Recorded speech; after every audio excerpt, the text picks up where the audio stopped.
지수야, 미안한데 네 방은 조카들한테 줘야겠다. 인천항 크루즈터미널. 출항 1시간 전. 시어머니가 사람들 오가는 한복판에서 웃으며 던진 말이었습니다. 제 손엔 새벽부터 싸온 캐리어 2개가 들려 있었고 가방 속엔 5,400만 원 결제한 예약 확인서가 들어 있었어요. 어머님, 무슨 말씀이세요? 이거 제가 다 준비한 칠순 여행이잖아요. 알아. 그래서 고맙고. 근데 미정이가 애들 데리고 가게 됐잖아. 5명 방인데 7명이면 네가 빠져줘야지. 신우이 최미정은 조카들 여권을 흔들며 껄껄 웃었습니다. 옳게. 언니는 다음에 좋은데 또 가면 되잖아. 애들은 처음인데 뭐. 고맙다 정말. 형님, 근데 제가 보증금까지 깨가며 준비한 건데요. 그래서 더 고맙지. 우리 잘 다녀올게. 사진 많이 찍어올게.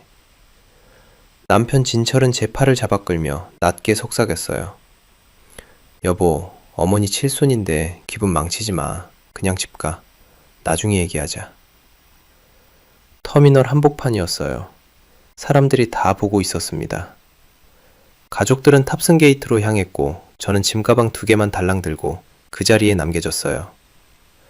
배가 천천히 부두를 떠났습니다. 갑판에서 손 흔드는 사람들 사이로 시어머니와 시누이가 보였어요. 웃고 계셨습니다. 하지만 그들은 상상도 하지 못했죠. 불과 몇 시간 뒤 저에게 울면서 전화하게 될 거라는 사실을요.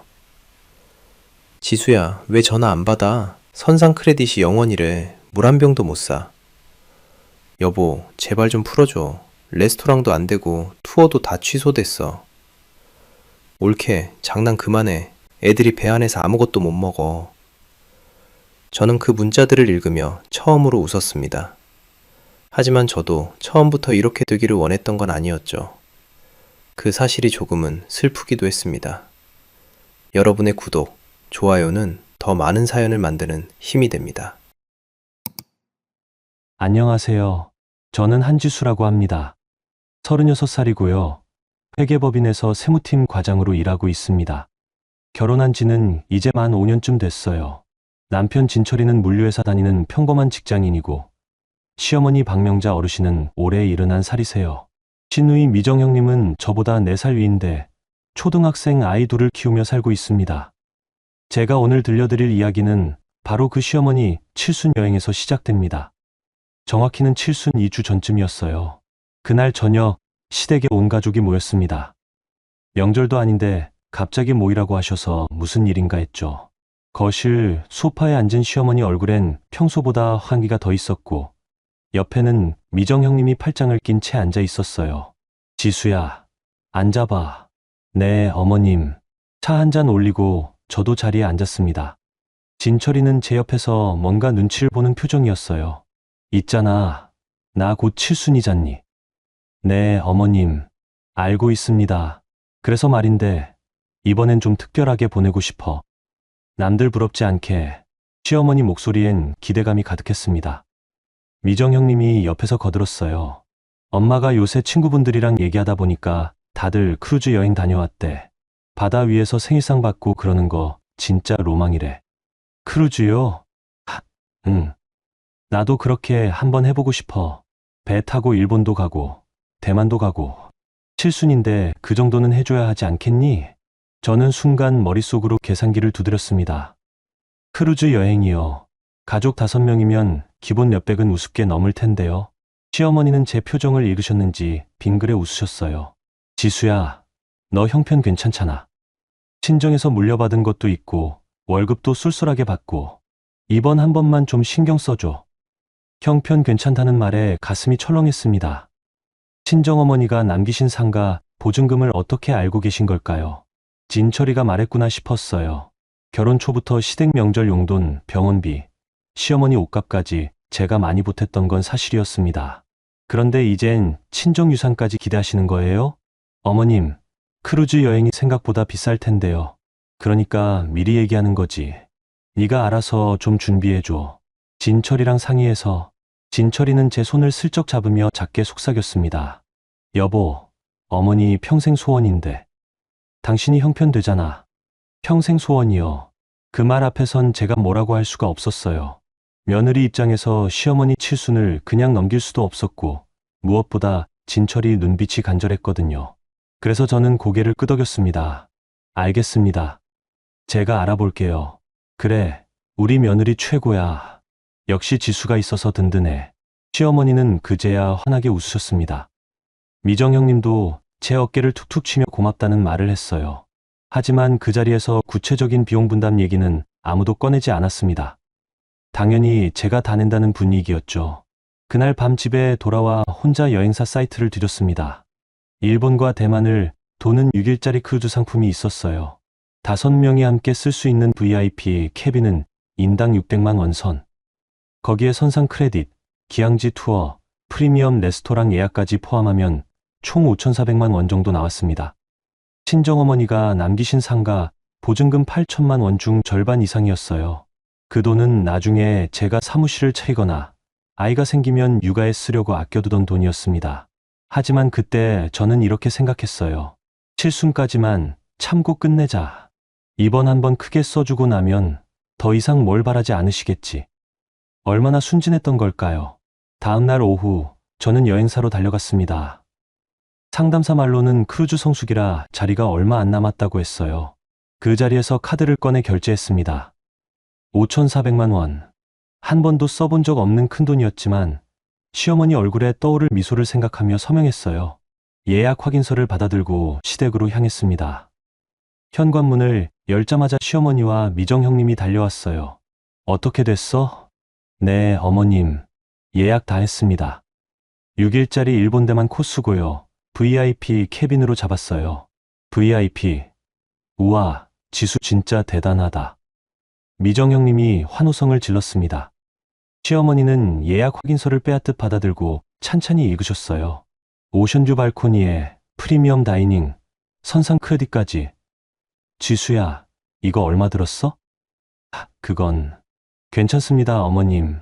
얼마냐니까? 5천 좀 넘습니다. 5천. 만 원? 아니요. 5,400만 원이요. 거실이 조용해졌습니다. 시어머니와 미정 형님이 눈을 동그랗게 뜨고 저를 쳐다봤어요. 그러다 갑자기 시어머니가 손뼉을 쳤습니다. 역시 우리 며느리. 친정에서 물려받은 게 있으니까 이런 효도도 할 수 있는 거지. 미정아, 너도 옳게 본받아야 돼. 엄마, 나는 애들 키우느라 돈이 어딨어.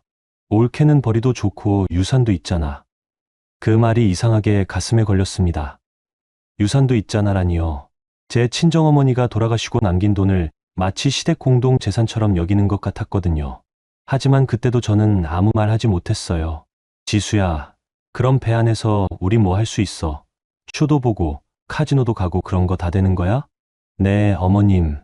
선상 크레딧 540만 원 충전해뒀으니까 음료수, 스파, 면세점 쇼핑 다 되세요. 540만 원이나? 와, 대박. 미정아, 우리 이번에 쇼핑 제대로 할 수 있겠다. 엄마, 나 명품 가방 하나 살까? 배안면세점이 엄청 싸다던데.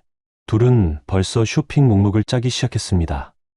저는 그 모습을 보며 씁쓸하게 웃었어요. 고맙다는 말은 처음 딱 한 번뿐이었고, 이젠 제 돈으로 뭘 살까만 고민하고 계셨으니까요. 어머님, 그리고 기항지마다 프라이빗 투어도 예약했어요. 후쿠오카에서는 온천 체험하시고, 타이베이에서는 야시장 투어 다녀오시면 됩니다. 야, 진짜 제대로 준비했네. 근데 지수야, 우리 방 침대는 어떻게 돼? 더블 침대 하나, 싱글 소파베드 2개 있습니다. 5명 쓰기 딱 좋아요. 그럼 나랑 미정이가 더블 쓰고, 애들은 소파베드, 진철이도 소파베드 쓰면 되겠네. 너는? 저요? 저도 소파베드 쓸게요. 그래. 네가 제일 젊으니까 불편해도 괜찮겠지. 시어머니는 방 배치까지 순식간에 정하셨습니다. 제 의견 따윈 묻지도 않으셨어요. 미정 형님은 옆에서 기항지 지도를 펼쳐보며 신이 나 있었고, 저는 그저 고개만 끄덕였습니다. 그날 저녁 집에 돌아와 진철이한테 물었어요. 여보, 어머님한테 내가 친정에서 받은 보증금 얘기한 거야? 그게 어머니가 물어보셔서 그냥 대충 얘기했어. 대충 얼마나 있는지까지? 아니, 금액까지는 안 했고 그냥 좀 여유 있다고만 했지. 그럼 형님은? 누나도 알긴 아는데, 뭐 어때? 가족끼리요. 그 말이 또 나왔습니다. 가족이라는 이름으로 제 재산 상황까지 공유되고 제 돈으로 효도하는 게 당연한 일이 된 거예요. 저는 더 이상 묻지 않았습니다. 물어봐야 당신이 예민한 거 아냐? 같은 말만 돌아올 테니까요. 출항까지 일주일 남았을 무렵 시어머니한테서 전화가 왔습니다. 지수야, 나 내일 백화점 갈 건데 같이 갈래? 크루즈 입고 갈 옷 좀 사려고. 네, 어머님. 몇 시에 만날까요? 2시. 미정이도 같이 온대. 우리 셋이 쇼핑하자. 다음날 백화점에서 만난 시어머니와 미정 형님은 이미 들뜬 표정이었어요. 여성복 매장을 돌며 이것저것 골라 입더니 시어머니는 200만 원짜리 재킷을, 미정 형님은 150만 원짜리 원피스를 집으셨습니다. 지수야, 이거 어때? 배 안에서 입으면 딱 좋을 것 같은데. 네, 어머님. 예쁘세요. 그럼 이거 살게. 계산해줘. 네. 크루즈 갈 옷인데 당연히 네가 사줘야지. 내 덕분에 가는 여행이잖아. 미정 형님도 제 팔을 잡았어요. 옳게. 나도 이거 하나만. 응. 이번 한 번만. 저는 그 자리에서 또 카드를 꺼냈습니다. 350만 원. 옷 두 벌 값이 이렇게 나올 줄은 몰랐어요. 계산을 마치고 나오는데 시어머니가 웃으며 말씀하셨어요. 지수야, 고마워. 네가 있어서 우리가 이런 호강을 하네. 호강이요. 제 돈으로 제가 빠진 호강을 시켜드리는 기분이 이상했습니다. 하지만 저는 그날도 웃으며 대답했어요. 아니에요, 어머님. 칠순인데 당연하죠. 집에 돌아오는 길, 저는 통장을 확인했습니다. 크루즈 예약에 5,400만 원, 옷값에 350만 원. 벌써 6천만 원 가까이 나간 거예요. 친정어머니가 남기신 보증금은 이제 2천만 원 남짓 남았습니다. 칠순까지만, 이번만 참자. 그렇게 스스로를 달래며 잠자리에 들었어요. 그런데 그날 밤 휴대폰에 문자 하나가 왔습니다. 미정 형님이었어요. 옳게, 우리 애들도 배 태울 수 있을까? 갑자기 애들이 가고 싶대. 방은 어차피 5명 쓸 수 있잖아. 저는 그 문자를 보고 한참을 멍하니 앉아 있었습니다. 조카들까지요? 그럼 저는 어디서 자라는 거죠? 답장을 어떻게 해야 할지 몰라 그냥 폰을 엎어뒀어요. 다음날 아침 진철이한테 그 얘기를 꺼냈습니다. 여보, 형님이 애들도 태우고 싶대. 그래? 그럼 태우지 뭐. 어차피 방 넓잖아. 근데 5명 방인데 애들까지 하면 7명이야. 나는? 당신은 그냥 소파베드 하나 더 넣으면 되지 않아? 이미 꽉 찬다니까. 소파베드도 2개밖에 없어. 그럼 뭐, 그때 가서 보지. 진철이는 대수롭지 않게 넘겼습니다. 저는 그 순간 불길한 예감이 들었어요. 혹시 저를 빼려는 건 아닐까. 하지만 설마, 그럴 리가 없겠죠. 제가 다 준비하고 돈까지 다 낸 여행인데요. 출항 전날 밤, 저는 짐을 싸며 혼자 중얼거렸습니다. 괜찮아. 칠순 여행 잘 다녀오고 나면 끝이야. 더 이상 이런 일은 없을 거야. 그렇게 믿고 싶었어요. 하지만 다음 날 인천항에서 제가 마주한 건 믿음이 아니라 배신이었습니다. 출항 당일 아침 6시, 저는 남편보다 먼저 일어나 짐을 점검했습니다. 여권, 탑승권, 신분증, 상비약, 여벌 옷가지까지. 2개의 캐리어를 꼼꼼히 챙기고 가족들 것까지 한 번 더 확인했어요. 시어머니 혈압약은 챙겼는지, 미정 형님 아이들 멀미약은 있는지. 진철이가 부스스 일어나 물었습니다. 벌써 다 쌌어? 응. 너도 빨리 준비해. 9시까지 인천항 가야 돼. 알았어. 차에 짐을 싣고 시댁으로 향했습니다. 현관문을 열자 이미 시어머니와 미정 형님, 조카 둘이 준비를 마친 상태였어요. 조카들은 신이 나서 방방 뛰고 있었고, 시어머니는 새로 사신 재킷을 입고 거울을 보고 계셨습니다. 어머님, 준비 다 하셨어요? 그럼. 우리 진작했지. 지수야, 우리 짐도 내 차에 실어야 하는데. 네, 트렁크에 공간 있으니까 넣으세요. 미정 형님의 캐리어 3개가 추가로 실렸습니다. 조카들 것까지 합치면 총 7개. 트렁크가 빵빵했어요. 그렇게 7명이 한 차에 타고 인천항으로 출발했습니다. 차 안은 시끌벅적했어요. 조카들은 배 얘기에 신이 났고 시어머니와 미정 형님은 면세점 쇼핑 계획을 짜고 있었습니다. 엄마, 배 안에서 화장품 사도 되지? 당연하지. 지수가 크레딧 넣어놨잖아. 마음껏 사. 올케, 고마워. 이번 여행 평생 기억에 남을 것 같아. 저는 운전하며 백미러로 뒷좌석을 봤어요. 모두가 행복해 보였습니다. 저만 빼고요. 왠지 모를 불안감이 가슴을 짓눌렀지만 저는 애써 무시했습니다. 기분 탓이야. 다들 즐거운데 나만 왜 이래? 인천항 크루즈 터미널에 도착한 건 오전 8시 반쯤이었어요. 주차장은 이미 사람들로 가득했고 거대한 크루즈선이 부두에 떠 있는 모습이 장관이었습니다. 우와, 저거 진짜 크다. 조카들이 환호성을 질렀어요. 시어머니도 감탄하셨고요. 저 배를 우리가 탄다고? 지수야, 진짜 잘 골랐다. 네, 어머님. 저것도 크루즈 중에선 큰 편이래요. 짐을 내리고 터미널 안으로 들어갔습니다. 체크인 카운터 앞에는 긴 줄이 늘어서 있었어요. 저는 예약 확인서와 여권을 꺼내 들고 차례를 기다렸습니다. 그때였어요. 미정 형님이 제 옆으로 다가왔습니다. 올케, 잠깐 얘기 좀 할까? 네, 형님. 무슨 일이세요? 있잖아. 애들 말인데. 조카들요? 응. 사실 애들 여권이랑 탑승 서류 준비해왔거든.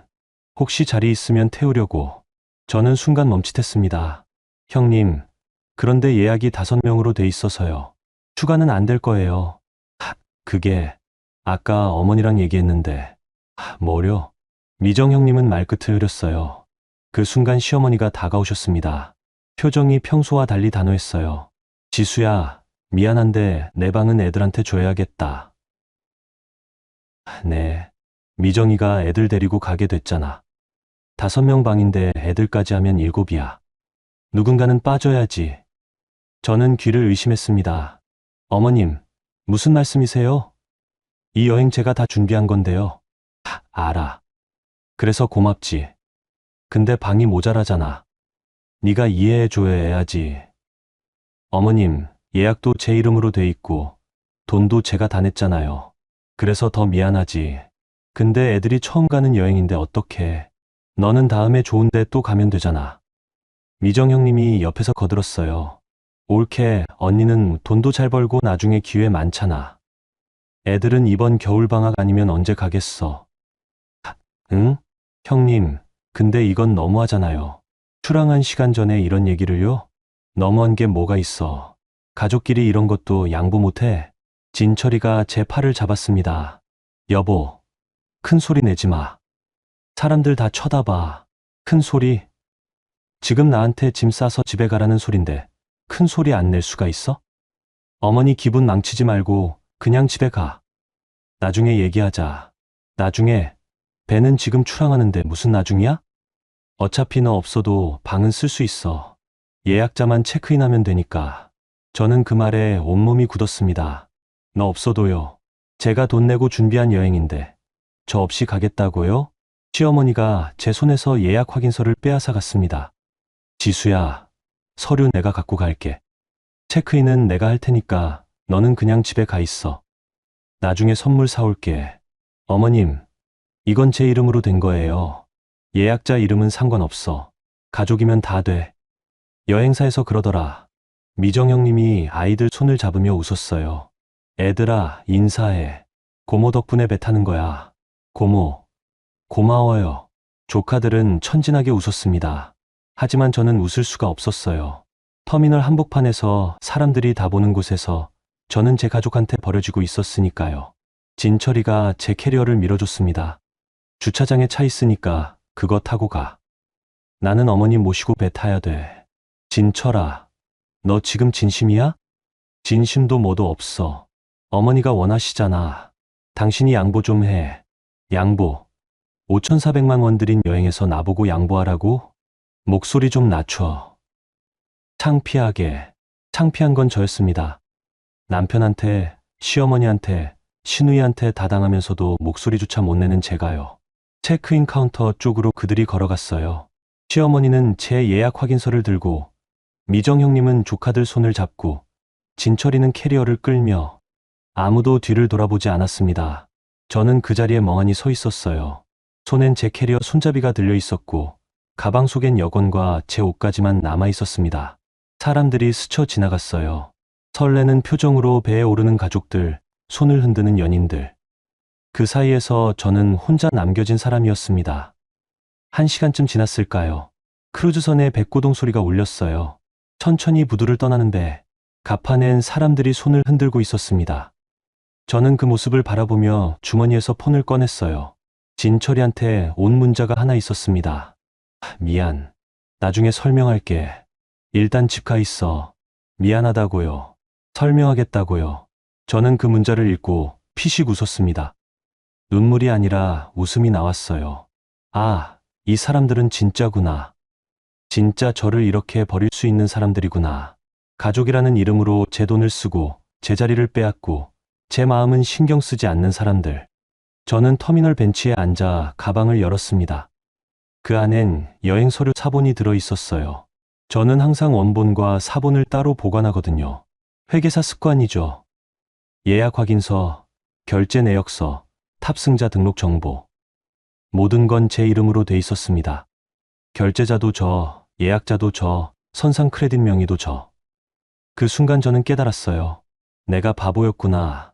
참으면 사랑받을 줄 알았어요. 희생하면 인정받을 줄 알았죠.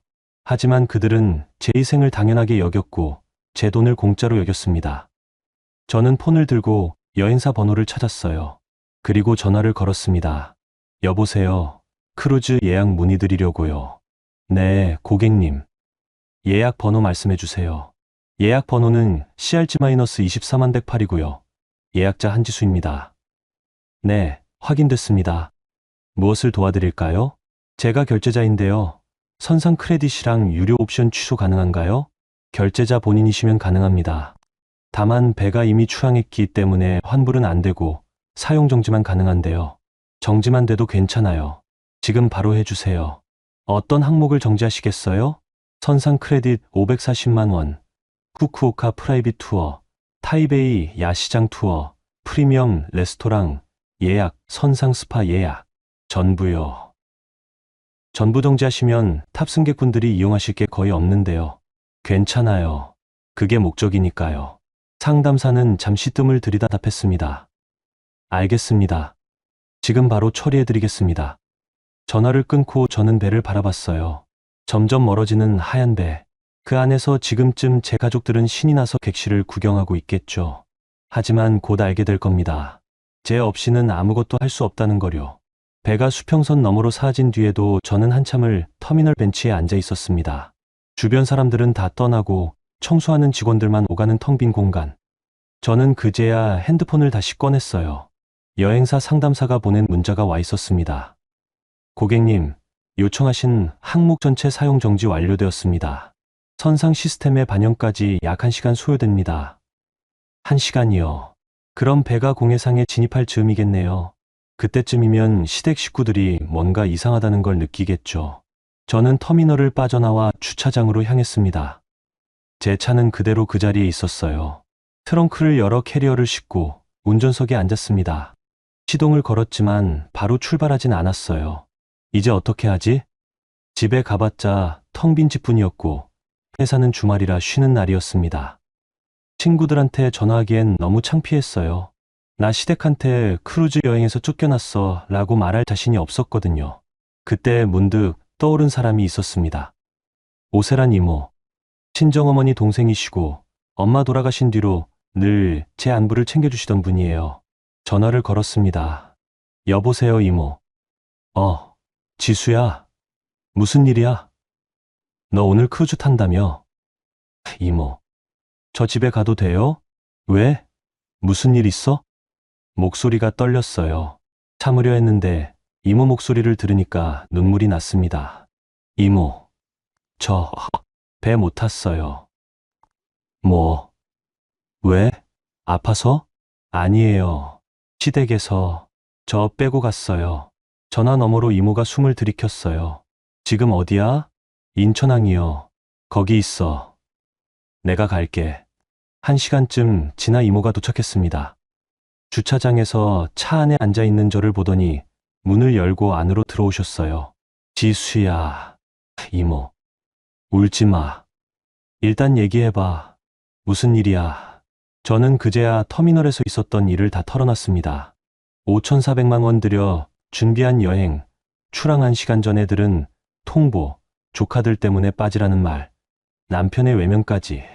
이모는 제 얘기를 듣는 내내 입술을 깨물고 계셨어요. 그 사람들이 미쳤구나. 이모, 제가 뭘 잘못한 걸까요? 제가 더 잘했으면 이런 일이 없었을까요? 지수야, 네가 잘못한 게 아니야. 네가 참아서 가족이 된 게 아니라 참았기 때문에 만만해진 거야. 이모의 말이 가슴에 박혔습니다. 이모, 근데 저 어떡해요? 배는 떠났고, 돈은 이미 다 나갔고, 돈은 돌려받을 수 있어. 아니, 최소한 본때는 보여줄 수 있지. 무슨 말씀이세요? 이모는 제 핸드폰을 가리켰어요. 지수야, 너 회계사잖아. 계약이랑 권리가 어떻게 돌아가는지 제일 잘 아는 사람이. 예약이 내 이름이면 결제자 권한이 있는 거 아냐? 그건 맞는데요. 그럼 그 권한을 써. 지금 당장. 저는 이미 선상 크레딧과 투어를 취소했다고 말했어요. 이모는 고개를 끄덕였습니다. 잘했어. 근데 그것만으론 부족해. 더 확실하게 해야 돼. 뭐려? 증거 모아. 네가 얼마를 냈는지, 누가 결정했는지, 누가 널 배제했는지 전부 기록으로 남겨. 이모는 차에서 내려 근처 카페로 저를 데려갔어요. 따뜻한 차 한 잔을 앞에 놓고 이모는 노트북을 꺼내셨습니다. 자, 지금부터 정리해보자. 네가 시댁한테 쓴 돈 전부. 저는 노트북 앞에 앉아 지난 5년을 되짚기 시작했어요. 은행 앱을 열고 카드 내역을 확인하고 송금 기록을 하나씩 찾아냈습니다. 명절 용돈, 시어머니 병원비, 시아버지 장례비, 시누이 아이들 학원비 보조, 시댁 보일러, 교체 비용, 시어머니 백내장 수술비, 미정 형님 대출 이자, 그리고 이번 크루즈 여행비와 옷값까지. 숫자가 쌓였습니다. 500만 원, 1200만 원, 800만 원, 300만 원. 마지막 합계를 보고 저는 숨이 멎었어요. 총 1억 4천만 원. 이모, 제가 5년 동안 이렇게 썼어요? 이모도 놀란 표정이었습니다. 지수야, 이건 헌신이 아니라 착취야. 근데 가족이니까. 가족이면 뭐든 되는 줄 알아? 내 친정에서 물려받은 돈까지 시댁 돈처럼 여기고 내 월급까지 당연하게 쓰고. 이게 가족이야? 저는 대답할 수 없었어요. 이모가 제 어깨를 잡았습니다. 지수야, 이제 그만 참아. 네가 무너지기 전에 끝내. 어떻게요? 법적으로 정리해. 이혼도 고려하고 쓴 돈도 따지고. 더 이상 이 사람들한테 끌려다니지 마. 이혼이요. 그 단어를 듣는 순간 가슴이 철렁했습니다. 하지만 동시에 이상한 해방감도 느껴졌어요. 이제 안 해도 되는구나 하는 안도감이요. 이모, 근데 저 혼자 할 수 있을까요? 넌 할 수 있어. 아니, 해야 돼. 내 인생이잖아. 이모는 지인 변호사 연락처를 건네주셨어요. 월요일에 여기 전화해봐. 상담 받고 준비해. 일단 오늘은 우리 집 가서 쉬자. 이모, 고마워요. 고마워할 거 없어. 네, 엄마가 살아계셨으면 진작에 이혼시켰을 거야. 이모 집으로 가는 차 안에서 핸드폰이 울렸어요. 진철이었습니다. 저는 받지 않았어요. 문자가 왔습니다. 여보, 배 탔어. 방 진짜 좋다. 너도 왔으면 좋았을 텐데. 왔으면 좋았을 텐데요. 저를 쫓아내놓고 하는 소리가 그거였어요. 저는 답장하지 않았습니다. 이모 집에 도착해 짐을 풀고 침대에 누웠어요. 천장을 보며 생각했습니다. 이제 어떻게 될까? 배 위에선 지금쯤 시댁 식구들이 뭘 하고 있을까요? 혹시 선상 크레딧이 막힌 걸 알았을까요? 투어 예약이 취소된 걸 발견했을까요? 핸드폰을 보니 미정 형님한테서도 문자가 와 있었어요. 올케, 고마워. 애들이 진짜 좋아해. 다음에 맛있는 거 살게. 다음에 맛있는 거요. 5,400만 원짜리 여행을 맛있는 거로 갚겠다고요. 저는 그 문자를 읽고 폰을 엎어뒀습니다. 그날 밤 잠이 오지 않았어요. 이모가 차려준 저녁도 제대로 못 먹었습니다. 머릿속엔 온통 터미널에서의 그 순간만 떠올랐어요. 내 방은 애들한테 줘야겠다. 너는 다음에 가면 되잖아. 당신이 양보 좀 해. 그 말들이 귓가에 맴돌았습니다. 하지만 이제 저는 알았어요. 양보가 아니라 포기였다는 걸. 제가 포기할수록 그들은 더 많이 가져갔다는 거요. 다음 날 아침, 이모가 아침을 차려주셨어요. 지수야, 잠은 잤어? 네, 이모. 근데 배 위에선 어떻게 됐을까요? 곧 알게 될 거야. 일단 밥 먹어. 밥을 먹는데 핸드폰이 울렸습니다. 진철이었어요. 이번엔 전화였습니다. 저는 받지 않았어요. 곧 문자가 왔습니다. 여보, 전화 좀 받아. 급해. 급하다고요. 뭐가 급한 걸까요? 저는 문자를 지우고 밥을 계속 먹었습니다. 오전 10시쯤 시어머니한테서 전화가 왔어요. 역시 받지 않았습니다. 문자가 왔습니다. 지수야, 전화 좀 받아봐. 배에서 문제 생겼어. 문제요. 드디어 알아챈 모양이었어요. 저는 문자를 읽고 미소를 지었습니다. 이모가 물었어요. 뭐래? 배에서 문제 생겼대요. 그래? 이제 시작이네. 이모, 근데 제가 너무 잔인한 걸까요? 잔인한 건 그 사람들이야. 넌 그냥 내 권리를 행사한 거야. 오후가 되자 전화와 문자가 폭주하기 시작했어요. 진철이, 시어머니, 미정 형님, 모두한테서 연락이 왔습니다. 여보, 왜 전화 안 받아? 선상 크레딧이 안 된대. 지수야, 지금 장난해. 투어도 취소됐어. 올케, 이거 네가 한 거야? 스파 예약도 다 날아갔어. 저는 그 문자들을 하나하나 읽으며 답장하지 않았어요. 대신 마지막에 딱 하나만 보냈습니다. 공짜 효도는 끝났어요. 제 돈으로 저 없이 즐기려고 했죠? 이제 알아서 하세요. 문자를 보내고 저는 폰을 무음으로 돌렸습니다. 이모가 제 등을 두드려 주셨어요. 잘했어, 지수야. 이제 시작이야. 네, 이제 시작이었습니다. 끝이 아니라 시작. 제 인생을 되찾는 시작이요. 크루즈가 출항한 지 24시간쯤 지났을 무렵, 제 핸드폰엔 203통의 부재중 전화와 문자가 쌓여 있었습니다. 진철이 89통, 시어머니 67통, 미정 형님 47통. 문자는 그보다 더 많았어요. 저는 이모 집 거실 소파에 앉아 그 문자들을 하나씩 읽었습니다. 처음엔 당황, 그 다음은 화, 마지막엔 애원. 그 변화가 재미있었어요. 진철이 첫날 오후 2시. 여보, 크레딧 왜 안 돼? 확인 좀 해봐. 진철이 첫날 오후 5시. 야, 장난 그만해. 어머니가 진짜 화나셨어. 진철이 첫날 밤 10시. 제발 전화 좀 받아. 우리 지금 배 안에서 물 한 병도 못 사. 물 한 병도 못 산다고요. 배 안에선 기본 뷔페 식사는 무료지만 생수나 음료, 간식 같은 건 전부 선상 카드로 결제하거든요. 그런데 그 선상 카드가 제 명의 크레딧과 연결돼 있었고 제가 그걸 정지시켜버렸으니 한 푼도 못 쓰는 거죠. 시어머니 첫날 밤 11시. 지수야, 네가 어머니 칠순 여행 망치려고 작정했니? 이게 며느리가 할 짓이야? 며느리가 할 짓이요. 며느리 돈으로 며느리 빼고 가는 건 괜찮고요. 미정 형님 둘째 날 아침 7시. 올케, 제발. 애들이 배 안에서 아이스크림도 못 먹어. 일단 풀어놓고 나중에 얘기하자. 일단 풀어놓고요. 그러면 나중엔 또 가족끼리 그럴 수도 있지 하면서 넘어가겠죠. 저는 문자를 읽다가 이모한테 보여줬어요. 이모, 이것 좀 보세요. 이모는 문자를 읽더니 코웃음을 쳤습니다. 지수야, 이 사람들 진짜 뻔뻔하네. 네가 없으면 물 한 병도 못 산다면서 왜 널 쫓아냈을까? 저도 궁금해요. 당연하지. 내 돈만 필요했지 넌 필요 없었으니까. 이모 말이 맞았어요.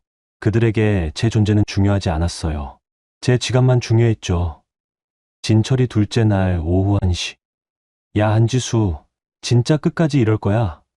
어머니가 배 안에서 사람들 앞에서 망신당했어. 레스토랑 입장도 막히고 스파 예약도 취소됐대. 네가 이렇게까지 할 거야? 저는 그 문자를 읽고 답장을 쓰려다가 멈췄어요. 뭐라고 해야 할까요? 당연하다고 할까요? 더 당해봐라고 할까요? 이모가 옆에서 말씀하셨어요. 답장하지 마.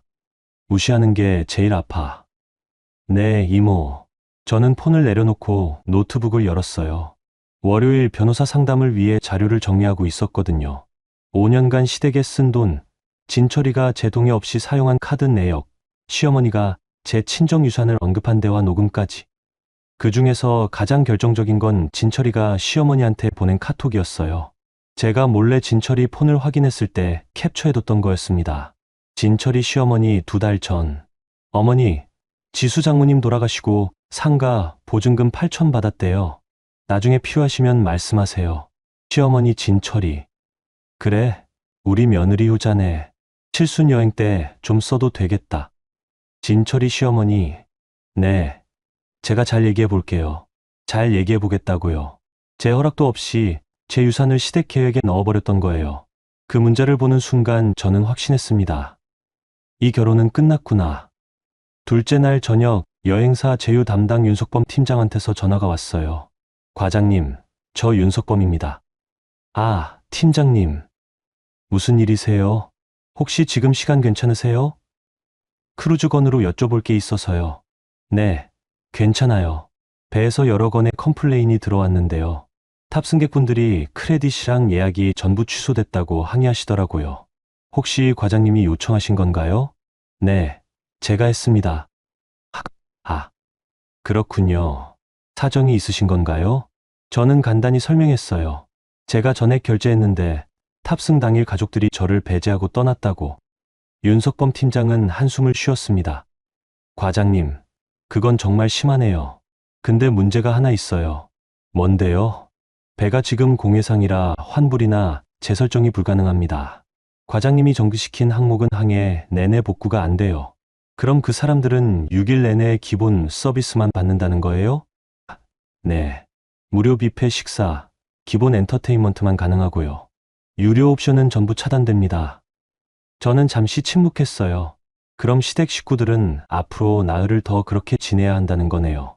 팀장님, 그럼 그대로 두면 어떻게 되나요? 법적으론 문제 없습니다. 과장님이 결제자시고 탑승자 명단에도 등재돼 있으니까요. 다만 탑승객분들이 좀 불편하시겠죠. 불편하면 되죠. 저도 터미널에서 엄청 불편했으니까요. 윤석범 팀장은 작게 웃었어요.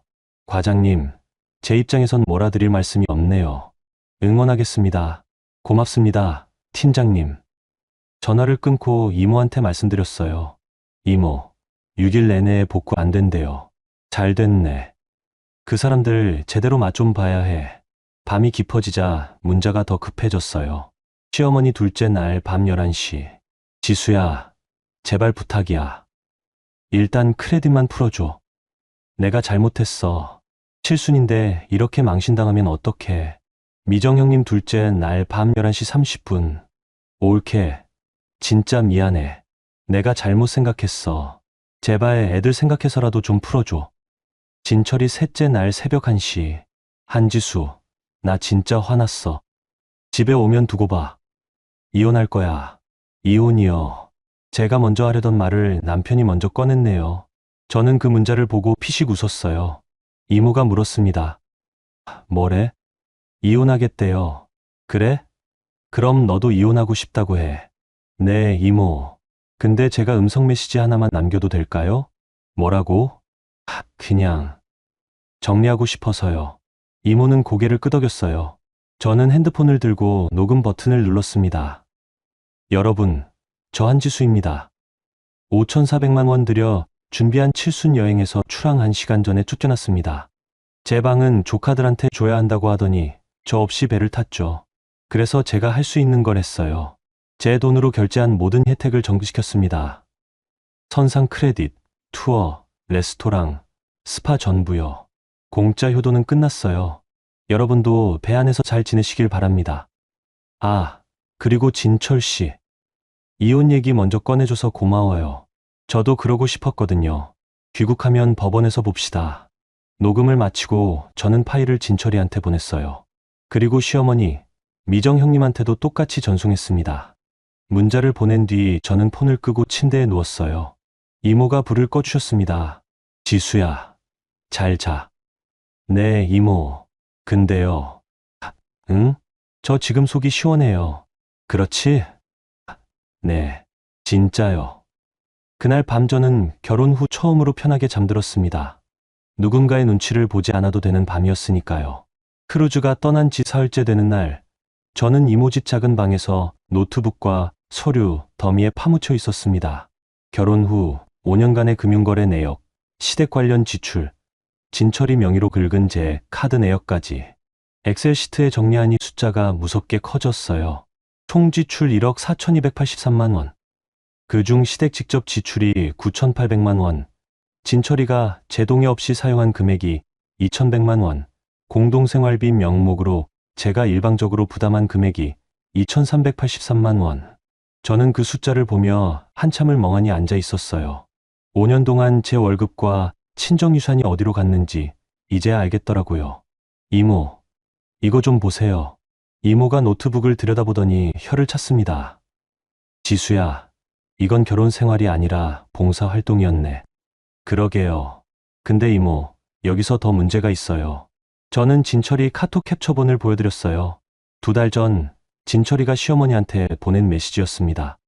진철이 시어머니, 어머니, 지수 장모님 돌아가시고 상가 보증금 8천 받았대요. 나중에 필요하시면 말씀하세요. 이모 얼굴이 굳었어요. 이게 뭐야? 내 엄마 유산을 시댁 돈처럼 떠벌린 거야? 네. 그리고 이거 보세요. 저는 한 달 전 미정 형님과 시어머니의 대화도 보여드렸어요. 미정 시어머니. 엄마, 올케 친정에서 돈 받았다며? 우리 애들 학원비 좀 보태달라고 해봐. 시어머니 미정. 그래, 내가 얘기해 볼게. 지수가 워낙 착하니까 거절 못해. 이모는 핸드폰을 내려놓으며 깊은 한숨을 쉬었어요. 지수야, 이 사람들 진짜 가족이 맞아? 내 엄마 유산을 자기들 용돈처럼 여기네. 저도 이거 보고 충격받았어요. 그래서 어쩔 거야? 이혼할 거예요. 그리고 쓴 돈 중 부당한 부분은 다 정산받을 거예요. 이모는 제 손을 잡았습니다. 잘 생각했어. 네, 엄마가 살아계셨으면 이 꼴 못 봤을 텐데. 내가 대신해서라도 도와줄게. 고마워요, 이모. 그날 오후, 저는 이모가 소개해준 법률사무소를 찾아갔어요. 김민정 변호사님이라는 분이셨는데, 가정사건 전문이라고 하셨습니다. 한지수 씨 맞으시죠? 앉으세요. 네, 변호사님. 오세란님한테 대략 들었어요. 크루즈 여행에서 쫓겨나셨다고요? 네, 출항 1시간 전에 통보받았어요. 저는 준비해간 서류를 꺼내 책상 위에 펼쳤습니다. 크루즈 예약 확인서, 결제 내역서, 5년간 시댁 지출 내역, 진철이 무단카드 사용 내역, 그리고 진철이와 시댁의 대화 캡처본까지. 김민정 변호사는 서류를 하나씩 검토하더니 고개를 끄덕였어요. 정리를 정말 잘하셨네요. 회계사시라고 들었는데 역시 직업병이죠. 좋아요. 이 정도면 이혼 소송에서 유리합니다. 특히 배우자 동의 없이 사용한 카드 내역이랑 장모님 유산을 시댁과 공유한 대화 기록은 결정적이에요. 그럼 제가 쓴 돈도 일부 돌려받을 수 있나요? 전부는 어렵지만 부당이득 부분은 청구할 수 있어요. 특히 배우자가 동의 없이 사용한 금액이랑 시댁 직계 가족 아닌 친인척에게 지출한 금액은 청구 가능합니다. 얼마나 받을 수 있을까요? 보수적으로 잡아도 3천만 원은 가능할 것 같고요. 재판 과정에서 배우자 귀책 사유가 명확해지면 더 받으실 수도 있어요. 3천만 원이요. 1억 4천만 원 중엔 적은 금액이지만 그래도 제 권리를 찾는 거잖아요. 변호사님, 그럼 어떻게 진행하면 되나요? 일단 이혼 수장부터 준비하겠습니다. 귀책 사유는 배우자의 경제적 배신 및 가족 간 신뢰 파괴로 잡을게요. 재산 분할 청구도 함께 진행하고요. 언제쯤 소장 넣을 수 있어요? 이번 주 안에 준비해서 다음 주 초에 제출할 수 있어요. 근데 한씨, 남편분이 귀국하고 나서 협의 이혼 시도해 보실 생각은 없으세요? 없어요. 협의하면 또 제가 양보하게 될 거예요. 김민정 변호사는 빙그레 웃었어요. 그럼 바로 소송으로 가겠습니다. 준비 잘하셨으니 걱정 마세요. 사무실을 나와 이모한테 전화했어요. 이모, 소장 준비 시작했어요. 잘했어, 지수야. 이제 돌아올 수 없는 다리 건넌 거야. 네. 근데요, 이모. 응? 저 후회 안 해요. 오히려 속이 시원해요. 그래야지. 내 인생이야. 집으로 돌아오는 길에 핸드폰을 확인했어요. 진철이한테서 문자가 와 있었습니다. 진철이 오후 3시. 한지수, 우리 내일 인천 도착해. 집에서 기다려. 할 말 있어. 할 말이요. 저도 할 말 많습니다. 하지만 저는 집이 아니라 법원에서 하고 싶었어요. 그날 밤, 저는 이모 집 작은 방에서 지난 5년을 정리하기 시작했어요. 시댁과 찍은 사진들, 명절 선물 영수증, 병원비 납부 확인서. 추억이 아니라 증거로 남은 것들이었습니다. 사진 한 장 한 장 넘기며 저는 생각했어요. 나 왜 이렇게 살았지? 웃고 있는 사진 속 제 얼굴은 행복해 보였지만 눈은 웃지 않았어요. 시어머니 칠순 때 찍은 사진, 미정 형님 아이들이랑 놀이공원 간 사진, 시댁 가족여행 사진. 전부 제가 돈 내고 제가 준비한 자리였지만 저는 늘 사진 구석에 서 있었습니다. 이제 안 그래도 돼. 사진을 정리하고 서류 가방에 넣었어요. 내일 변호사 사무실에 추가로 제출할 자료였습니다. 그날 밤 잠들기 전 저는 친정어머니 영정 사진을 봤어요. 이모 집 작은 선반 위에 모셔둔 사진이었습니다.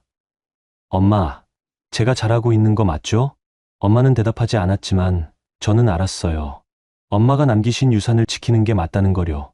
다음 날 아침 진철이한테서 전화가 왔어요. 여보, 우리 지금 인천항 도착했어. 너 어디야? 저는 받지 않았습니다. 대신 문자를 보냈어요. 저 집 안 가요. 이혼 소장 준비 중이에요. 변호사 통해서 연락하세요. 곧 전화가 다시 왔지만 받지 않았어요. 시어머니한테서도 문자가 왔습니다. 시어머니, 지수야, 우리 지금 집 왔는데 너 어디 갔어? 얘기 좀 하자. 얘기요. 무슨 얘기를 하고 싶으신 걸까요? 미안했다고요? 아니면 네가 오버한 거다라고요?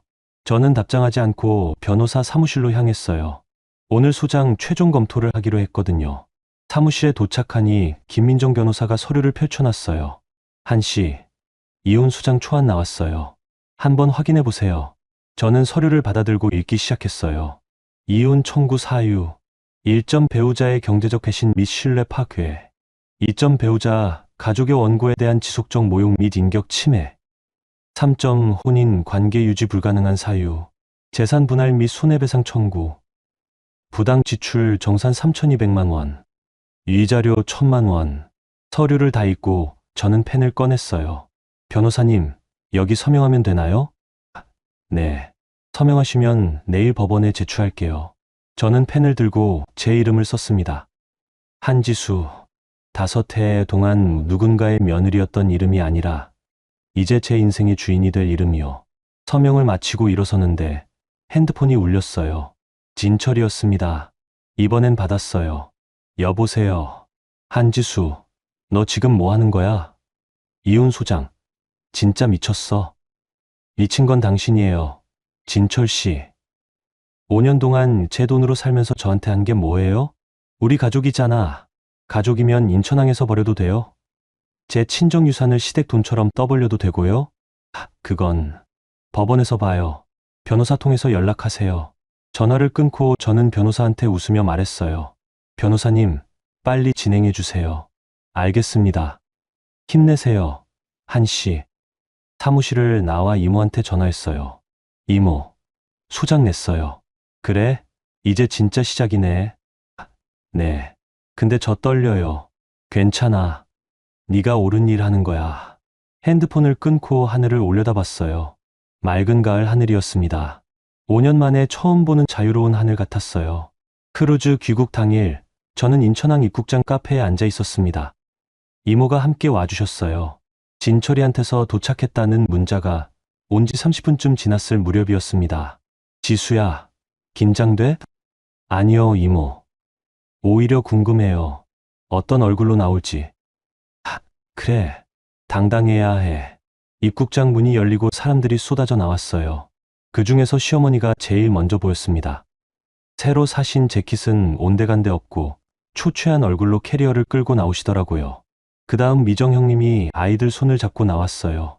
아이들도 피곤한 표정이었고 미정 형님은 선글라스를 낀 채였지만 얼굴이 부은 게 보였어요. 마지막으로 진철이가 나왔습니다. 저를 발견하고는 표정이 굳더니 천천히 다가왔어요. 여보, 진철 씨라고 부를게요. 이제 남이니까.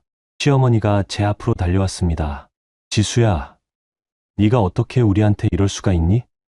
어머님, 저한테 어떻게 하신 거 기억하세요? 그건 미안해.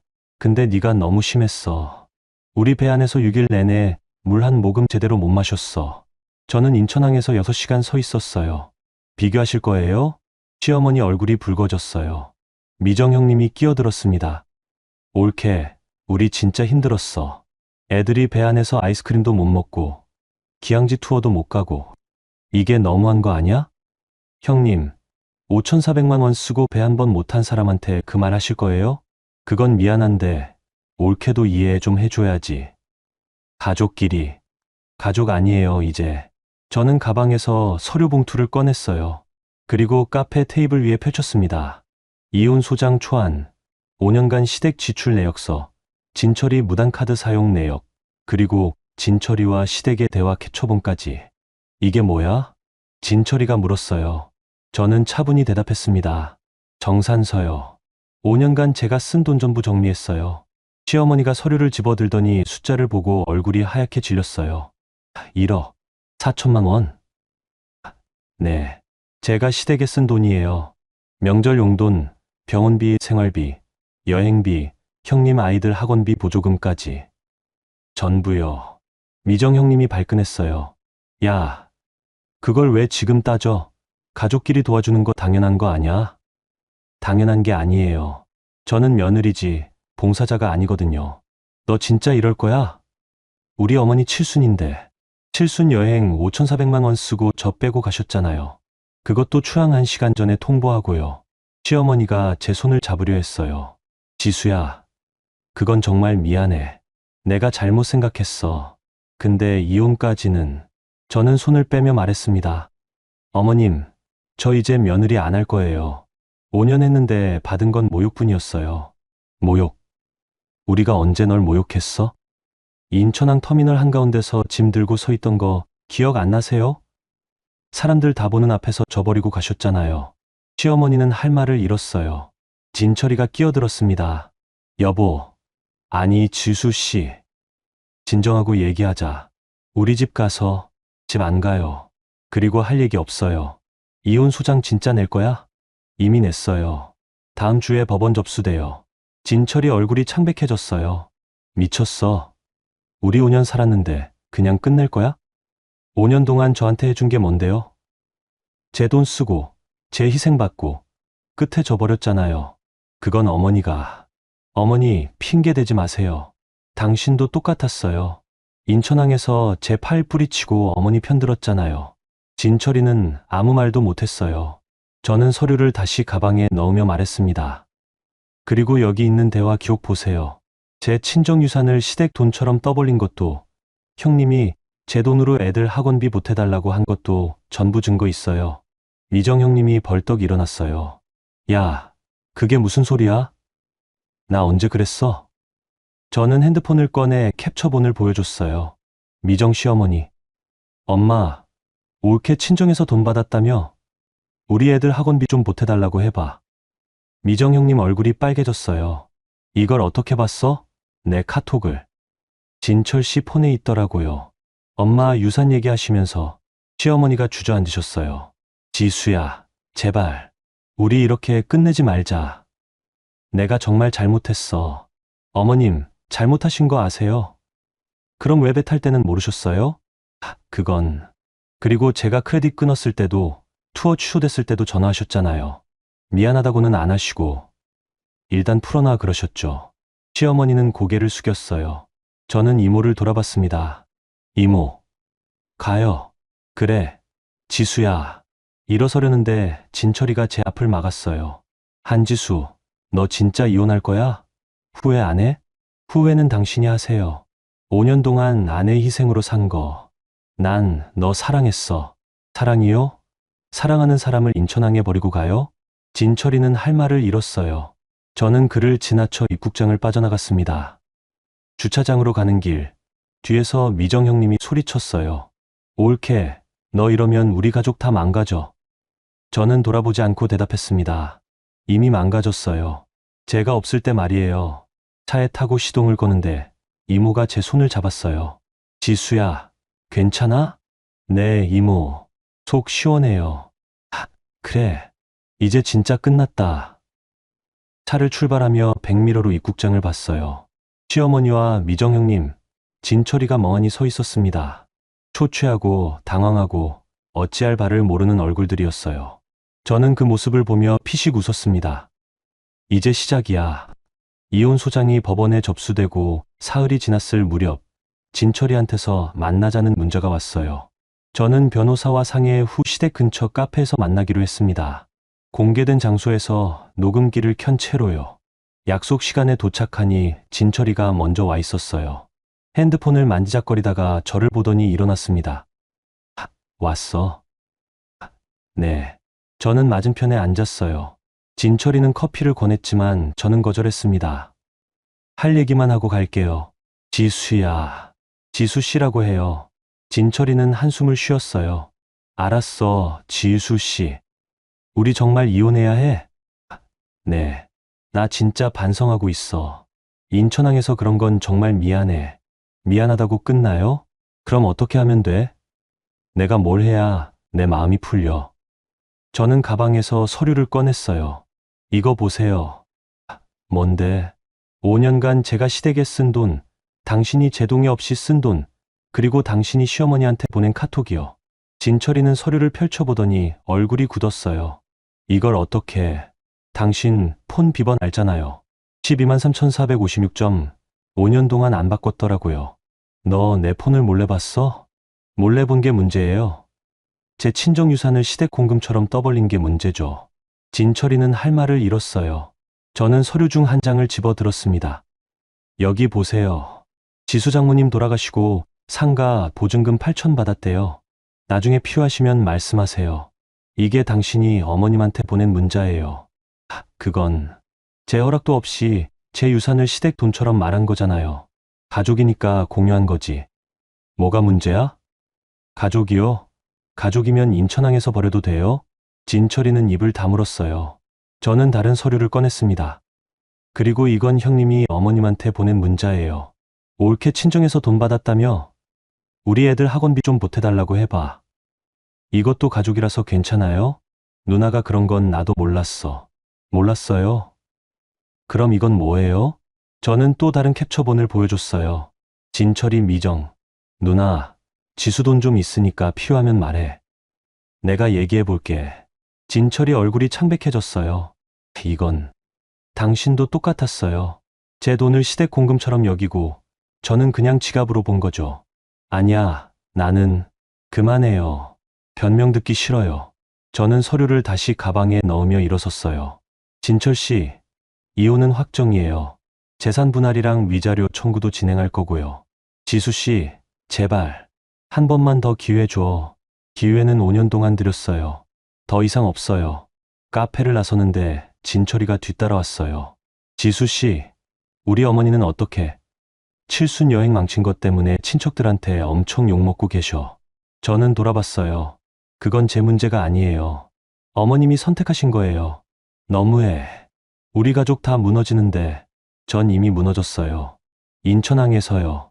저는 더 이상 대꾸하지 않고 차에 탔습니다. 백미러로 보니 진철이가 주저앉아 머리를 감싸고 있었어요. 다음 날 변호사 사무실에서 시어머니한테 전화가 왔다는 연락을 받았어요. 한씨, 시어머니께서 사무실로 전화하셨어요. 뭐라고 하시던가요?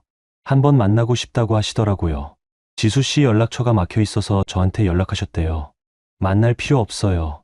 그래도 한 번쯤은 들어보시는 게. 변호사님, 만나면 또 제가 져요. 5년 동안 그렇게 살았어요. 김민정 변호사는 잠시 침묵하다 말했어요. 알겠습니다. 그럼 제가 거절 의사 전달할게요. 하지만 시어머니는 포기하지 않으셨어요. 이모 집으로 찾아오셨거든요. 초인종이 울렸을 때 이모가 문을 열었어요.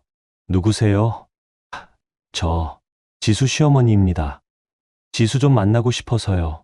이모는 저를 돌아봤어요. 저는 고개를 끄덕였습니다. 들어오세요. 시어머니는 거실 소파에 앉으셨어요. 크루즈 탈 때처럼 화려한 모습은 아니었어요. 수수한 옷에 화장기 없는 얼굴이었습니다. 지수야, 어머님. 나 정말 미안해. 인천항에서 그런 건 내가 정말 잘못했어. 이제 와서 미안하다고 하시면 어떡해요? 나도 알아. 늦은 거. 근데 지수야, 우리 이혼만은 막아보자. 응? 왜요? 어머님한테 제가 뭐예요? 시어머니는 한참을 말없이 있다가 입을 열었어요. 넌 우리 가족이잖아. 가족이요? 가족한테 그렇게 해요? 나도 칠순이라고 기분이 들떠서. 미정이가 애들 데리고 가고 싶다니까 네가 양보해 줄 줄 알았어. 양보가 아니라 희생이었어요. 5,400만 원 쓰고 배 한 번 못한 게 양보예요? 시어머니는 고개를 숙였어요.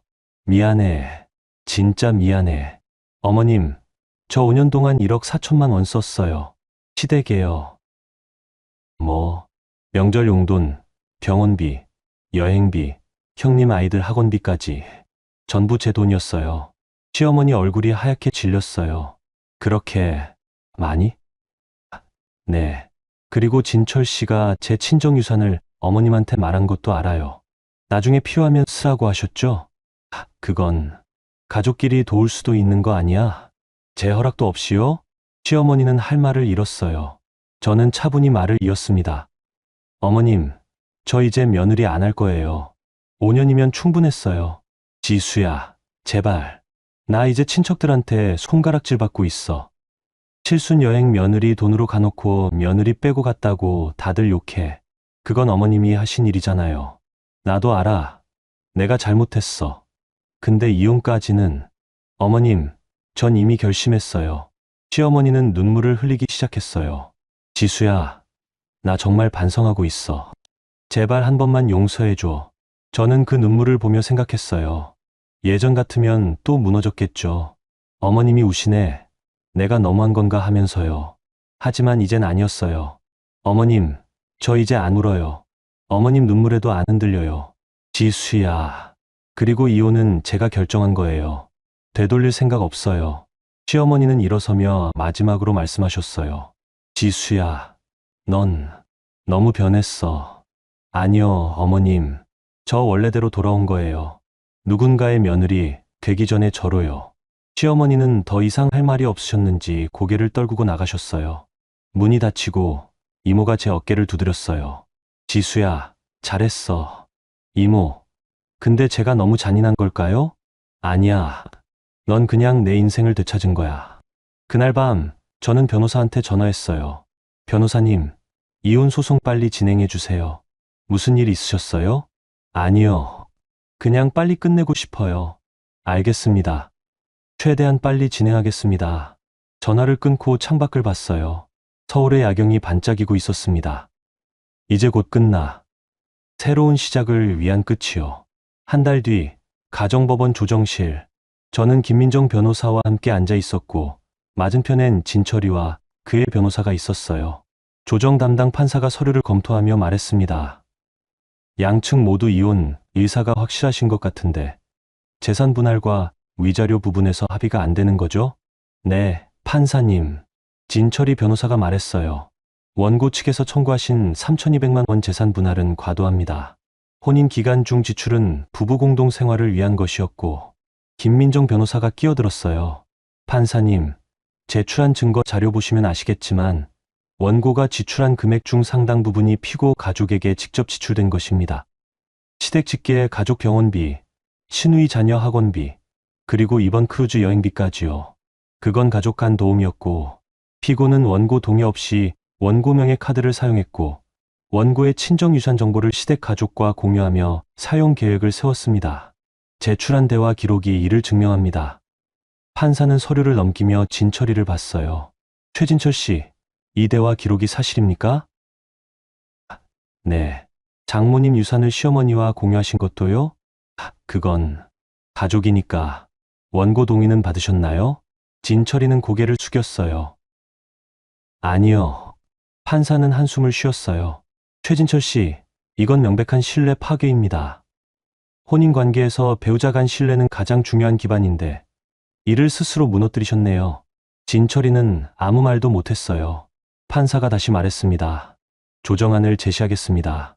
재산 분할 2,800만 원, 위자료 800만 원, 총 3,600만 원을 원고에게 지급하는 조건으로 이혼에 합의하시죠. 진철이 변호사가 속삭이더니 고개를 끄덕였어요. 합의하겠습니다. 저도 변호사와 눈을 마주치고 고개를 끄덕였어요. 저도 합의합니다. 좋습니다.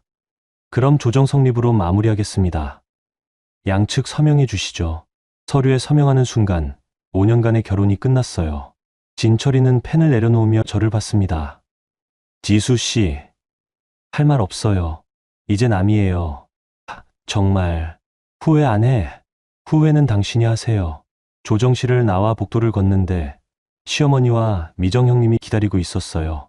지수야. 시어머니가 다가왔지만 저는 멈추지 않았어요. 어머님, 이제 며느리 아니에요. 연락하지 마세요. 지수야, 제발. 그리고 혹시 제 연락처로 전화하시면 법적 조치 취할 거예요. 미정 형님이 소리쳤어요. 야, 한지수. 네가 우리 가족 다 망쳤어. 저는 돌아봤어요. 형님, 망친 건 형님들이에요. 저는 그냥 제 인생 되찾은 거예요. 법원을 나와 이모가 기다리는 차로 향했어요. 차에 타자마자 이모가 물었습니다. 어떻게 됐어? 끝났어요, 이모. 이혼 성립했어요. 재산 분할은 3,600만 원 받기로 했어요. 이모는 제 손을 잡았어요. 고생했어, 지수야. 이모, 고마워요. 이모 없었으면 못했을 거예요. 천만에, 네가 용기 낸 거야. 차를 타고 가는데 진철이한테서 문자가 왔어요. 지수 씨, 정말 마지막으로 우리 다시 생각해 볼 수 없을까요? 저는 문자를 읽고 삭제했어요. 그리고 진철이 연락처를 차단했습니다. 시어머니, 미정 형님 연락처도 모두요. 일주일 후 재산 분할금 3,600만 원이 제 계좌로 입금됐어요. 1억 4천만 원에 비하면 적은 금액이지만 그래도 제 권리를 찾은 거였어요. 저는 그 돈으로 작은 세무 컨설팅 사무실을 열었습니다. 회사를 그만두고 제 사업을 시작한 거예요. 사무실 간판에는 이렇게 썼습니다. 한지수 세무회계 사무실. 누군가의 며느리가 아니라 한지수로 사는 삶이요. 개업 첫날 이모가 꽃다발을 들고 찾아왔어요. 지수야, 축하해. 고마워요, 이모. 네, 엄마가 봤으면 좋아하셨을 텐데. 엄마도 보고 계실 거예요. 하늘에서요. 사무실 책상에 앉아 컴퓨터를 켰어요. 첫 고객 상담 일정이 잡혀 있었습니다. 새로운 시작이었어요. 그날 저녁 혼자 사무실에 남아 창밖을 봤어요. 서울의 야경이 반짝이고 있었습니다. 예전엔 누군가를 위해 살았다면 이젠 저를 위해 사는 삶이요. 핸드폰을 꺼내 친정어머니 사진을 봤어요. 엄마, 저 이제 괜찮아요. 엄마가 남긴 유산 지켰어요. 그리고 엄마처럼 강한 사람 됐어요. 사진 속 엄마는 웃고 있었어요. 저도 웃었습니다. 한 달 뒤 우연히 시댁 소식을 들었어요. 이모 친구분이 시어머니를 봤다고 하더라고요. 지수야, 내 시어머니 요새 친척 모임에도 안 나온대. 크루즈 사건 때문에 다들 수군거린다고. 그래요? 그리고 내 시누이도 남편이랑 싸운다던데. 애들 학원비 때문에. 저는 별로 관심 없었어요. 그건 이제 제 문제가 아니었으니까요. 이모, 저 이제 그 사람들 어떻게 되든 상관없어요. 그래, 맞아. 내 인생이 중요하지. 6개월 후 사무실이 제법 자리를 잡았어요. 고객도 늘어나고 수익도 안정됐습니다. 저는 이제 누군가에게 의지하지 않고도 혼자 살아갈 수 있었어요. 어느 날 저녁 사무실 정리를 하는데 문자가 왔어요. 모르는 번호였습니다. 지수 씨, 저 진철입니다. 번호 바꿨어요. 한 번만 만나주실 수 있을까요? 저는 문자를 읽고 바로 차단했어요. 할 얘기 없었거든요. 그날 밤 집에 돌아와 거울을 봤어요. 거울 속 제 얼굴은 예전과 달랐어요. 더 단단해 보였고 더 당당해 보였습니다. 나 참 많이 변했네. 아니, 변한 게 아니라 원래대로 돌아온 거였어요. 누군가의 며느리 되기 전 한지수였을 때로요. 저는 창밖을 보며 생각했어요. 앞으로 어떻게 살까? 답은 명확했어요. 제가 하고 싶은 대로, 제 방식대로 제 인생을 살 거예요. 더 이상 누구의 희생도, 누구의 눈치도 보지 않으면서요. 5,400만 원